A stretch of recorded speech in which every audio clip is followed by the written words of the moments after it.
set the stage. We'll start with Alabama, Tennessee. What exactly is at stake in this battle? Greeny, Tennessee has the best opportunity of any team in the country to impress the selection committee because they play Alabama and Georgia. They cannot go 0-2 in those games, but they can go 1-1. Here's why. If Tennessee can beat Alabama, but it loses to Georgia, Tennessee can have a win over the SEC champs without even playing in the SEC championship game. That's huge. If they lose this game to Alabama and beat Georgia to win the East, they could get another shot at the Tide in the SEC championship game. So this is a really remarkable opportunity. They just can't blow it. And then let's talk about Bama here, Paul, and Bryce Young, the Bryce Young factor. It remains a question mark whether he'll be there. They just barely escaped a game against Texas A&M last weekend. Can they win this game if the Heisman Trophy winner doesn't play? Alabama will lose this game if Bryce Young does not play. It's really that simple. They were ineffective.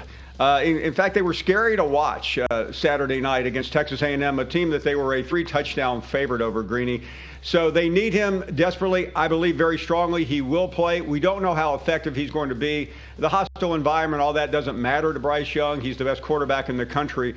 But I'm more concerned about other aspects of Alabama. They just look discombobulated. They're making so many penalties. They're making so many mistakes. Special teams. This is not the best coach team I've seen of Nick Saban. He's not the favorite to win Coach of the Year right now, Greeny. And a win Saturday will help. But right now, this has been a rough road, even though they're still number one in some polls, number two, and they're undefeated.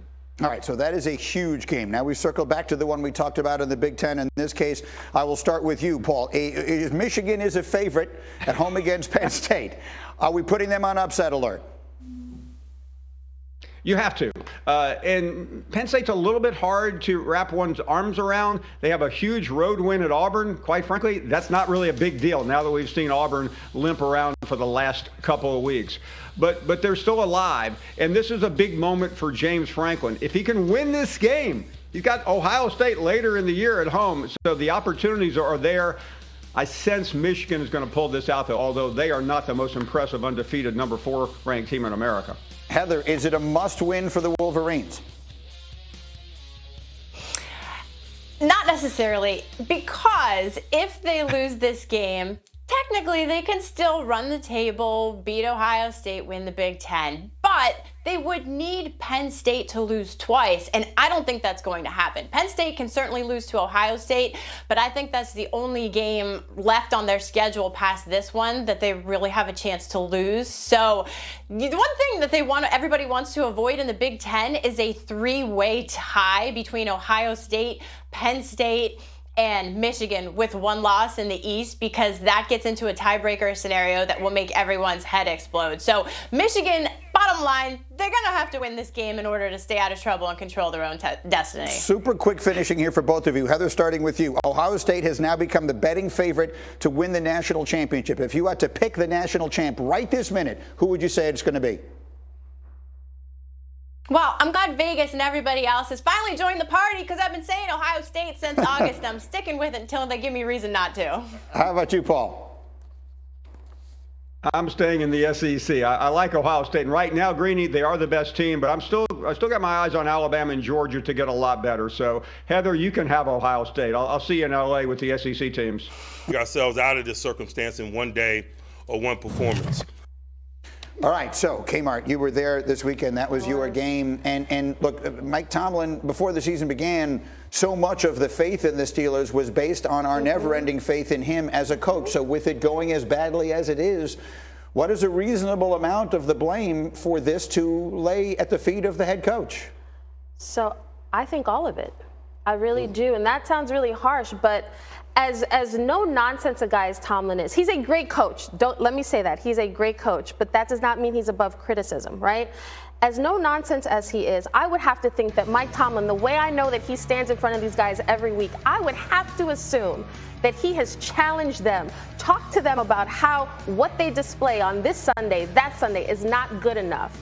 And what have we seen repeatedly over the last few weeks? Play that is not good enough. And that 38-3 loss that I had to sit through, that was disgusting. If you're a Steelers fan, that was disgusting. And I think the players are doing Tomlin no favors. You have guys running the wrong routes. You have guys walking around thinking that they're better than they really are. You have guys that are not playing up to their potential. But what bothers me about what Tomlin's doing is I love all his quips and his Tomlinisms and don't see comfort. But the messaging seems to be falling on deaf ears because I covered this team a lot last year, and they always see, like sitting listening to these guys, it's the same stuff I heard last year. And that's why I didn't understand all the talk about Kenny Pickett. The Steelers have a much bigger problem than the QB position. So everybody clamoring, oh, we got to see Kenny Pickett. Throw Kenny Pickett out there. Well, we saw Kenny Pickett. Right. Unfortunately, Kenny Pickett was the only guy who actually physically fought for his team. That's the reality. And I think with Tomlin, he's talking about, I'm not afraid of making changes.